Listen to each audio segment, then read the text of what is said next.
Hello les amis, bienvenue sur ce nouvel épisode des Amis qui m'interviewent, l'épisode numéro 4. Aujourd'hui, Romain, de quoi allons-nous parler? Coucou Amélie, j'espère que tu vas bien. Aujourd'hui, nous allons aborder le thème du karma. Du karma, vaste sujet aussi, après les chakras, après l'aura, le karma. Donc j'espère que cette vidéo sera un petit peu moins longue que d'habitude. On va essayer d'être concis et on va essayer d'être précis, mais en même temps, c'est un vaste sujet, donc soyez patients, soyez à l'écoute, donnez de la force à ces vidéos également. Je vous souhaite une belle écoute, les amis. Donc on est parti, je vais laisser la parole à Romain. Merci Amélie. Alors Amélie, effectivement, on va être bref et concis pour cette vidéo. Alors, première question Amélie, qu'est-ce que le karma ? Ouh, qu'est-ce que le karma? Alors, le karma, pour moi, ce sont des empreintes énergétiques que l'on laisse sur des lignes de temps concernant ce que l'on appelle nos vies passées ou parallèles, donc nos vies antérieures ou parallèles, parce que pour moi, il y a aussi deux formes d'empreintes énergétiques. Et que l'on va, au fur et à mesure de cette incarnation, être amené à nettoyer, à libérer, ou bien à reprendre le pouvoir de celle-ci et de récupérer le pouvoir de celle-ci. On n'est pas amené dans une seule vie sur Terre à libérer tout le karma énergétique que l'on trimballe, et on le trimballe parfois comme un boulet, ou bien on vit avec tout simplement, et si on n'y prête pas cas, il se libère aussi tout seul comme un être humain lambda qui vit sa vie sur Terre. Voilà ma définition du karma. Après, si tu souhaites approfondir et donner des informations complémentaires, n'hésite pas, Romain. Merci Amélie de ta réponse. Prochaine question, du coup Amélie, comment fait-on pour savoir où on en est au niveau de notre karma ? Alors, comment fait-on? Il y a des médiums spécialistes du karma qui vont vous donner tout un tas d'informations en disant il reste ci, il reste ça, vous avez ci, vous avez ça. Personnellement, je ne fonctionne pas comme ça, encore une fois. Pour aller voir son karma, il est important d'aller visiter ou de comprendre ou d'avoir au moins des informations sur ce qu'on appelle donc nos vies antérieures, nos vies passées, ou nos vies parallèles, c'est-à-dire ce qu'on expérimente en même temps que cette vie sur Terre, ou bien les phases d'expérimentation passées, donc sur Terre et ailleurs. Et dans ces phases, en fait, on les reçoit quand quand vous prenez un rendez-vous en guidance, quand vous prenez un rendez-vous spécifiquement axé sur les vies antérieures. Pour autant, il faut toujours, c'est important, repositionner ces informations dans l'instant présent. Le but de comprendre ce qu'on est en train de nettoyer de notre karma dans notre vie à cet instant, en allant lire les akashiques, ce qu'on appelle donc les vies antérieures et vies parallèles, c'est de les comprendre, et on n'est pas obligé d'en libérer 15 en même temps. Donc, en guidance, on va avoir l'information, enfin moi j'ai l'information quand c'est nécessaire pour la personne de ces morceaux de karma qui restent à libérer, de quelle blessure du karma, de quelle blessure de l'âme, pardon, ça touche également, pour aller le nettoyer, le libérer à l'instant T, du moins pour que la personne comprenne ce qu'elle est en train de traverser. Moi, c'est ma technique, encore une fois. Et après, il n'est pas utile d'en avoir 15 pour s'en libérer, parce que les gens, souvent après, quand ils vont avoir l'information de ce qu'il leur reste en termes de karma, que ça vient de là, que ça vient de ci, que ça vient de là, ça va déclencher inconsciemment pour le consultant une forme de culpabilité, à avoir du mal à vivre sa vie et donc se libérer du poids karmique du passé, etc., etc. Et le fameux hashtag du moment, ou le fameux mood du moment, putain, le retour du karma. Alors ça c'est pareil, c'est une expression qui est devenue complètement à la mode et complètement banalisée par l'ère du temps. Donc retour de karma, c'est une expression que vous connaissez tous, que tous les jeunes utilisent quand il arrive quelque chose à son pire ennemi, ou quand il nous arrive quelque chose à nous, genre on vient de dire un truc et 5 minutes après on va se prendre un poteau dans la rue par exemple, et on se dit bim, retour de karma, j'aurais mieux fait de fermer ma gueule. Alors ce n'est pas une réalité les amis, le retour de karma n'existe pas pas en ces termes-là. Si on parle de retour de karma, on va aller chercher des informations du bas astral, de l'ombre, mais de vos propres parts d'ombre, de vos propres parts de lumière, et tout est mélangé. Donc il n'y a pas de réel retour du karma, c'est une idée reçue, c'est une croyance limitante, et c'est juste une expression du moment. D'accord? Et particulièrement dans la spiritualité, où on en fait des pataquès et des tonnes. Merci Amélie de ta réponse. J'ai une autre question concernant le karma. Effectivement, je voudrais revenir sur les vies parallèles qu'on a pendant notre incarnation ici. Donc, je te donne un exemple pour être plus concret. Moi, je vis en tant que Romain, mais je peux aussi vivre, mon âme peut se scinder en plusieurs morceaux pour faire plus simple, et vivre en même temps que ce que je suis en train de vivre moi, d'autres incarnations, que ce soit sur Terre ou dans d'autres dimensions. Du coup, ma question est la suivante. Étant donné que moi, j'ai mon propre karma, et que du coup, mes doubles, je vais dire ça comme ça, ont aussi, entre guillemets, leur propre karma, est-ce que, du coup, quand...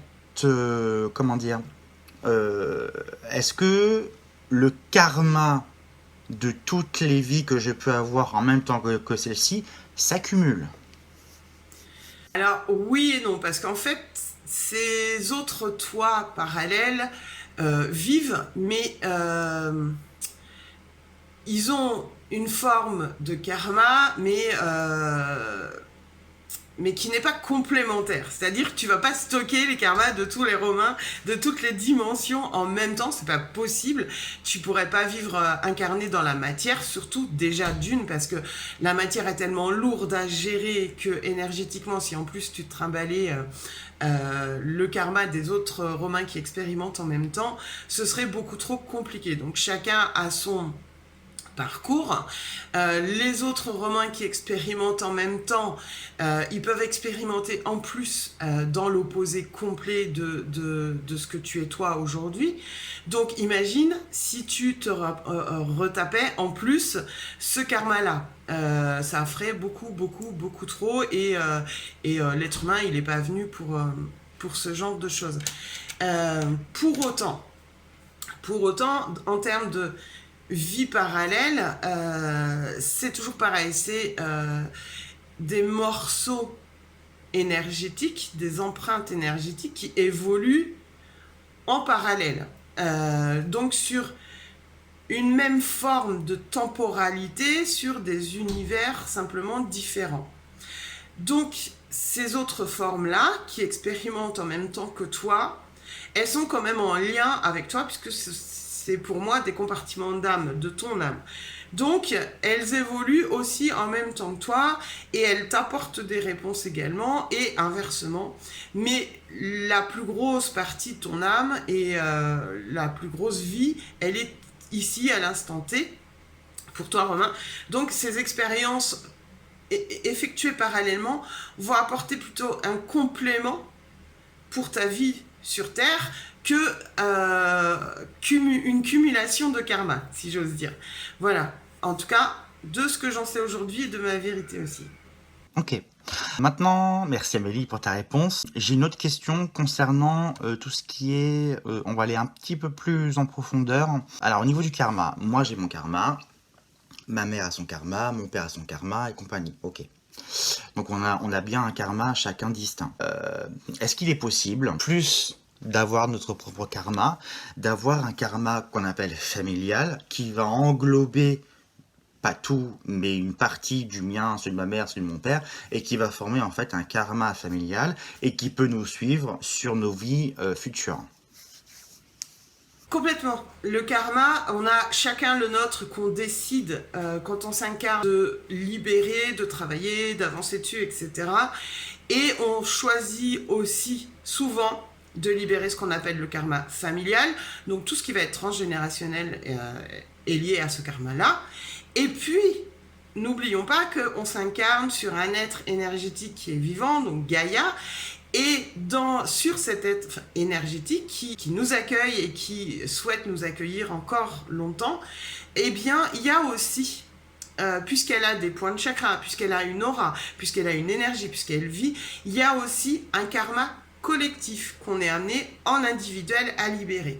C'est souvent pour ça que je dis et que je vais vous le rabâcher encore aujourd'hui dans cette vidéo, c'est plus vous prendrez soin de vous, plus vous travaillerez sur votre incarnation, vos vies, vos karmas, vous prendrez le temps de faire des soins énergétiques, d'avancer pour vous-même et de voir votre vérité et de vous comprendre vous en totalité, en tout cas en grande partie, plus vous aidez le collectif. Et dans le terme de collectif, vous aidez la lignée familiale, les lignées, parce que certains reviennent avec des karmas des 2 lignées, d'autres choisissent de revenir qu'avec ce qu'on peut appeler une dette énergétique, une dette karmique. Il y en a qui vont revenir avec une seule à guérir, il y en a qui vont revenir avec 3 sur la tronche à guérir, il y en a qui vont revenir avec les 2 lignées à guérir. Ça va vraiment dépendre de l'âme de chacun. Et du coup, c'est pour ça que c'est important de travailler en individuel, parce qu'en travaillant et en accentuant les choses sur l'individuel, on libère le collectif. Donc, et sur le plan familial, et sur le plan collectif tout court de la Terre. Donc l'important, c'est pas de porter un regard sur le collectif, sur l'extérieur, mais c'est de porter un regard sur soi, parce que c'est comme ça qu'on libère aussi un karma et qu'on avance sur toutes les formes de karma qu'on a en tant qu'être humain, ici et maintenant, et de ne pas avoir un regard figé non plus sur ce karma, c'est-à-dire si on ramène des empreintes de l'ombre ou des empreintes de lumière, des empreintes qui ne nous appartiennent pas, qui viennent de notre père, de notre grand-mère, de notre oncle, de notre tante, qui viennent de la ville où on habite, qui viennent d'Afrique ou de je sais pas où, de l'autre bout du monde, c'est la même chose. L'important, c'est soi-même, et plus on va avancer sur soi pour aider à libérer ça ou travailler là-dessus, pour se faire accompagner à libérer ça, plus on agit sur le collectif, donc et familial et collectif tout court. Très bien, nickel. Ouais, merci Amélie. Parfait, c'est parfait. Du coup, ça va rejoindre une parenthèse que j'avais envie de faire aussi. Donc j'en profite. D'où l'importance aujourd'hui, et là je parle pour tout le monde, et même pour moi, et même pour Amélie d'ailleurs, de faire extrêmement attention à ce qu'on fait et à ce qu'on expérimente dans la matière. À partir du moment où on fait des choses qui sont... Et en fait, si vous voulez, cette vidéo-là rejoint les thèmes précédents qu'on a évoqués avec Amélie. C'est que si on fait des choses en accord avec ce qu'on est, tout va bien. Par contre, si on fait des choses qui n'est pas en accord avec nous-mêmes et qu'on estime qu'on doit faire des choses bien ou pas, ça c'est libre arbitre, ça aura toujours des conséquences sur le karma personnel, mais aussi sur le karma familial. D'où l'importance de, je vais encore rabâcher, de faire extrêmement attention à ce qu'on fait dans cette vie, parce que c'est très important, parce qu'une fois qu'on est parti, donc une fois qu'on meurt, pour être plus clair, si on doit revenir, on revient avec des bagages, on ne revient pas à 0, à 9 avec un karma exceptionnel. Non, ce serait trop facile.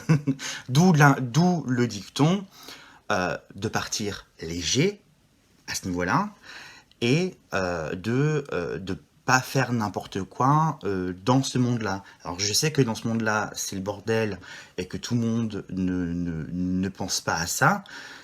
Sauf qu'une fois qu'ils passent de l'autre côté, ils sont bien embêtés quand ils doivent revenir et recommencer à faire les mêmes erreurs pour comprendre, les corriger et passer à la suite. Donc voilà, d'où aussi le fait que parfois on se retrouve, mais c'est un choix d'incarnation, et parfois en tant qu'être humain on a du mal à le comprendre, qu'on se retrouve avec des épreuves de malade, on trouve ça injuste et ça le tombe dessus et on comprend pas pourquoi, pardon, c'est juste ce qu'on a choisi de vivre ici, et en plus c'est aussi le bagage karmique qu'on apporte après sur Terre. Donc voilà, je voulais juste faire une petite parenthèse là-dessus, parce que c'est très important, et ça influe énormément sur nos choix de réincarnation humaine quand on a envie de revenir, parce qu'on n'est pas forcément obligé, et ça a aussi des conséquences sur notre élévation spirituelle, même si on ne choisit pas de revenir sur Terre. Donc on peut très bien rester entre guillemets là-haut, mais par contre on ne pourra pas aller plus loin parce qu'on n'aura pas suffisamment travaillé ou libéré ou fait quelque chose par rapport à ça. Donc voilà, donc c'était juste une petite parenthèse. J'aimerais savoir ce que tu en penses toi, Amélie, et puis voilà. Je te rejoins complètement et j'allais juste ajouter une petite chose. Le fait de choisir de revenir ou pas, alors c'est juste un aparté supplémentaire, mais c'est lié à l'histoire du karma aussi. C'est-à-dire que des êtres humains, comme tu le disais très bien, qui expérimentent des choses qui sont pas cool, mais c'est leur choix d'âme. Il y a des jeunes âmes, il y a des plus vieilles âmes, etc. Il y en a qui vont expérimenter des choses vraiment particulières et difficiles, etc. Qui vont être complètement bourreaux dans cette vie ou autre, parce qu'ils ont un karma aussi qui fait qu'avant, ils ont pu être dans la lumière complètement et puis revenir complètement à l'opposé. Ça, c'est complètement normal. Et une fois qu'on part effectivement de l'autre côté, on travaille énormément dessus, donc on travaille sur ces incarnations. Donc particulièrement la dernière, évidemment, c'est la plus lourde à gérer, celle qu'on vient de traverser. Et c'était sur le point de, voilà, on choisit de revenir ou pas. Alors, la plupart du temps, effectivement, c'est un choix de notre âme de revenir sur Terre ou ailleurs, parce qu'on peut expérimenter aussi le karma ailleurs, sur d'autres dimensions. Pour autant, il peut arriver qu'il y ait ce qu'on appelle, j'aime pas appeler ça comme ça, mais c'est un peu ça quand même, des réincarnations forcées. C'est-à-dire où nos guides, bref, ceux qui sont là-haut, qui accompagnent notre âme, vont décider et nous pousser à revivre quelque chose encore plus, pas forcément plus lourdement, mais de le revivre vraiment après avoir travaillé là-haut avec eux. Et peut-être ça va pas être pour une vie super longue sur Terre, ça peut être une vie très courte ou une vie complètement longue à l'opposé, parce qu'on va être en capacité du coup de lâcher et de libérer complètement et de vivre la vie complètement à l'opposé de ce qu'on vient de traverser. Et il peut arriver, alors c'est assez rare, mais il peut arriver qu'il y ait ce qu'on appelle ce genre d'incarnation. Donc c'est pas un choix de notre âme, c'est nos guides qui vont décider que il est temps de se réimplanter et de revenir pour retraverser quelque chose. Amélie, merci d'avoir répondu à ma question. Dernière question, Amélie, pour clôturer cette interview. Existe-t-il des moyens, je vais y arriver, justement, une fois qu'on a travaillé au niveau de notre karma, s'il y a des choses qui restent malgré tout, est-ce qu'il y a un moyen de purifier un peu tout ça ? Alors il y a plusieurs techniques ou moyens de travailler son karma. Enfin, j'aime pas dire travailler, mais en fait j'ai répété 15 fois dans cette vidéo. Bref, c'est pareil, les personnes les plus aguerries, c'est-à-dire déjà avec des potentialités qui les exercent, qui les entraînent, etc. Travailler son karma, c'est déjà travailler sur une partie de ses vies antérieures. Donc, pour les personnes aguerries et qui souhaitent expérimenter d'elles-mêmes, eh bien, il suffit de demander en méditation, par écrit, etc., de demander à fluidifier son karma, de demander à libérer les choses au rituel de pleine lune, par exemple. Ça peut être un outil qui peut aider à ça. De demander, alors certains vont appeler ça les grands maîtres du karma, il peut y en avoir plusieurs, donc de demander à un maître du karma de vous aider énergétiquement à libérer votre karma et à le comprendre, surtout demander à le comprendre parce que vous allez libérer et vous n'allez peut-être pas comprendre ce qui vous arrive.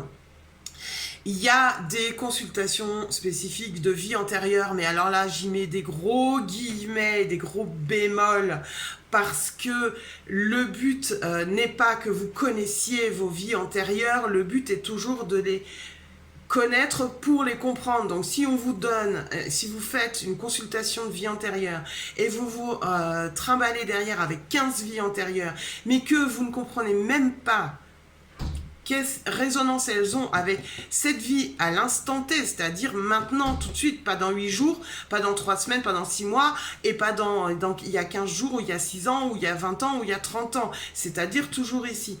Ça ne vous servira à rien. Il y a aussi, moi ce que je pratique, par exemple, le soin des Pléiades, qui est une hypnose régressive qui va permettre d'aller expérimenter, comprendre surtout sa vibration originelle pour aller travailler sur les vies antérieures ou parallèles que l'on a traversées ensuite et que l'on traverse pour aller les libérer, les nettoyer, parce que ça a apporté une forme de pouvoir, d'intégration et de reprendre sa juste place et dans sa vérité, celle originelle qui va aider au fur et à mesure du temps, à libérer et à comprendre son karma. Donc il y a ça, les hypnoses régressives, mais c'est toujours pareil, attention, parce qu'on ne parle pas d'hypnose régressive où on va vivre et revivre ses incarnations, et donc c'est-à-dire ses morts et ses naissances, parce que c'est trop violent pour l'âme.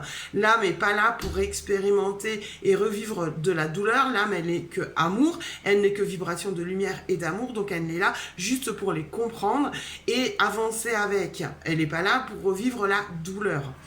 Donc il y a ça. Il y a des méditations de vie antérieure, si vous avez besoin. Il existe pour certains, je mets encore des guillemets aussi, pour certains qui sont en capacité et qui ont aussi le choix dans sa vibration d'âme sur cette vie-là, d'aller rechercher tout seul l'information. Ça, c'est pas donné à tous les gens en capacité, c'est fait exprès aussi parce que ce n'est pas utile à votre mission de vie, votre mission de vie sur Terre tout court, déjà de base, repositionnons toujours en tant qu'être humain, et votre mission de vie spirituelle, si vous avez une place à prendre aussi.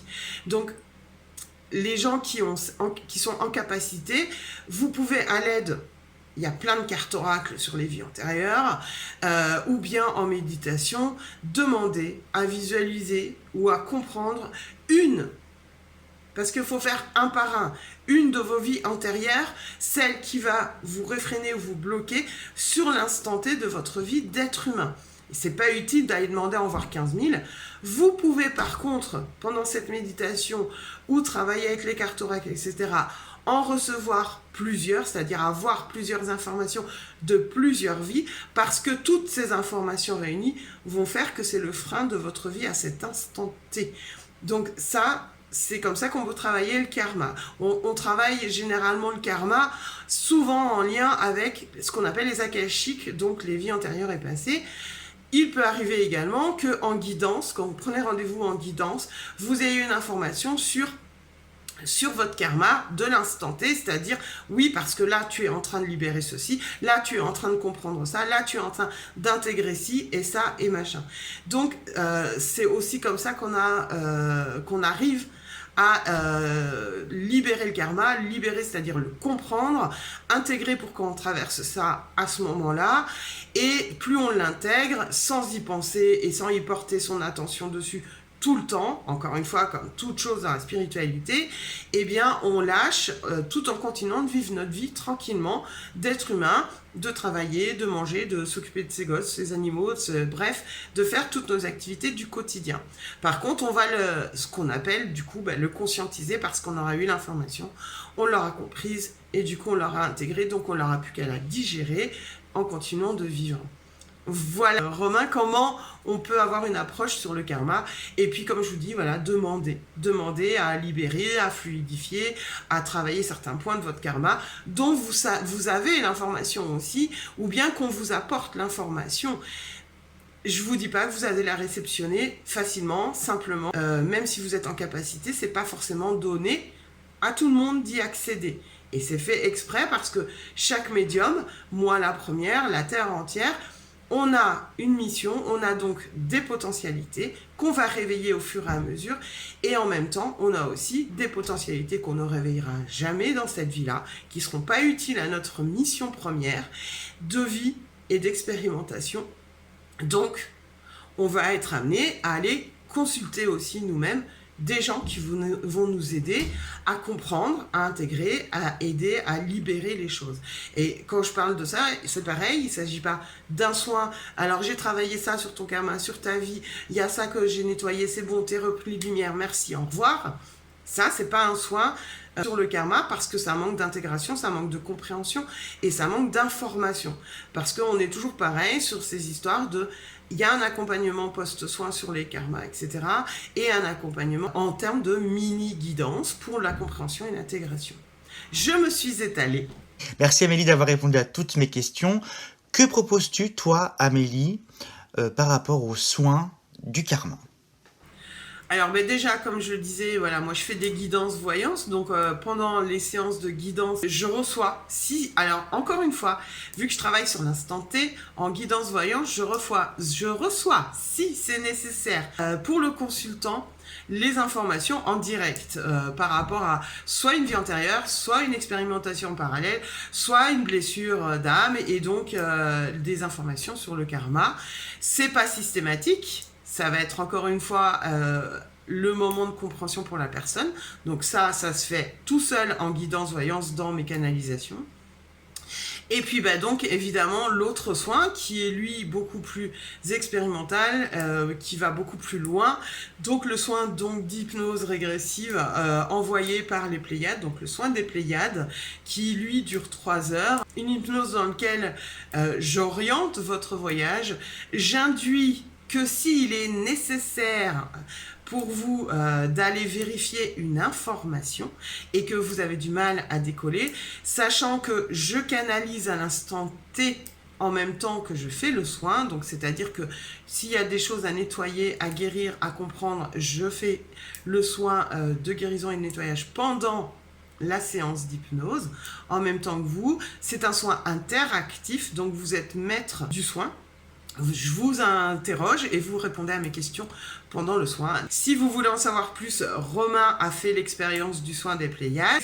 Il y a une vidéo sur son retour d'expérience du soin des Pléiades pour mieux comprendre. Vous avez également 2 extraits de soins des Pléiades. Alors, je m'excuse pour le son, je ne suis pas une professionnelle, donc je n'ai pas forcément le matériel adéquat. Donc effectivement, il faut prendre un casque, mais vous avez 2 séances d'hypnose régressive, en tout cas des extraits. Je ne peux pas me permettre de tout mettre parce qu'on va chercher des choses très personnelles dans la deuxième partie du soin des Pléiades, et donc que je ne transmettrai jamais en termes de vidéo YouTube, et pour mieux comprendre comment il fonctionne ou ce que vous pouvez vivre ou quelle intégration vous êtes amené à traverser pendant ce soin. Donc... Ok, merci Amélie d'avoir répondu à toutes mes questions. Il est temps pour moi de te quitter, de te faire plein de gros bisous. Merci encore de cet échange avec toi sur le sujet du karma. Je ne dévoilerai pas en avant-première le sujet suivant, j'ai envie de rester un peu dans la surprise. Donc voilà, merci en tout cas Amélie, je te fais d'énormes bisous. Si jamais la vidéo vous a plu, n'hésitez pas aussi à la partager, c'est très important si vous aimez notre travail. Amélie, je te fais d'énormes bisous. Bisous aussi à vous, à la communauté. Et je vous dis à très bientôt dans une prochaine vidéo. Des bisous. Merci Romain pour cette interview sur le karma qui finalement n'a pas été si longue que ça, donc c'est très cool. J'espère qu'on aura répondu à un maximum de vos questions, de vos informations, que vous aurez eu un peu plus de compréhension sur le sujet. Je vous souhaite une belle fin de journée. N'hésitez pas, comme l'a dit Romain, à vous abonner, à activer la petite cloche, à liker la vidéo, à commenter dessous. C'est important aussi vos commentaires parce qu'on les lit, et du coup si vous avez des questions complémentaires, etc., eh bien on les répertorie, soit je vous réponds, soit on vous répond moi ou Romain de toute façon, soit on le développera du coup dans les ateliers conférences qu'on va vous proposer une fois par mois, des ateliers où on regroupera donc toutes les thématiques qui ont été postées sur la chaîne YouTube. Donc s'il y en a 3 à 4, on va les regrouper sur un atelier de 3-4 heures, et où ensemble on ira plus loin et on partagera des expériences, des informations, donc avec Romain. Et puis dans ces ateliers, au fur et à mesure, on fera aussi venir des intervenants extérieurs pour compléter nos informations, ou en tout cas les pratiques qui peuvent améliorer vos potentiels et votre vie tout court. Soyons clairs aussi là-dessus, on va pas toujours passer par la potentialité et la spiritualité. L'important, c'est toujours pour améliorer votre vie, votre point de vue sur la vie, la façon dont vous avancez à l'instant T. Donc, je vous remercie. Si vous aimez ce format, vraiment, je vous invite à partager et à liker au maximum. Nous, on s'éclate vraiment à le faire. Ça prend beaucoup de temps et beaucoup de travail. Donc, merci d'accompagner dans cette aventure, et merci de le diffuser avec autant d'amour et de passion que nous on y met dedans. Je vous embrasse. Je vous dis rendez-vous la semaine prochaine pour une prochaine vidéo, les âmes qui l'interview, sur une thématique mystère, parce que moi non plus je ne sais pas ce que Romain va me demander. Je n'en sais rien. Évidemment, quelques secondes ou quelques minutes de bêtisier derrière cette vidéo, et à très vite. Bisous, bisous, merci. Ouh. Je...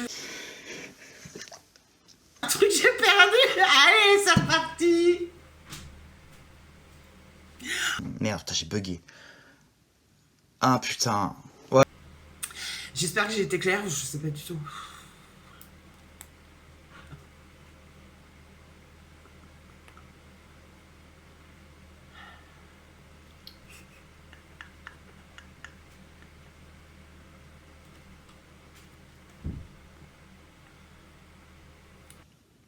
Voilà.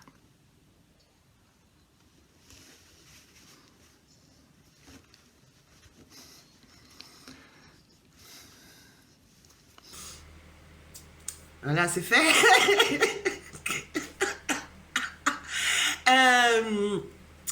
Voilà. Voilà.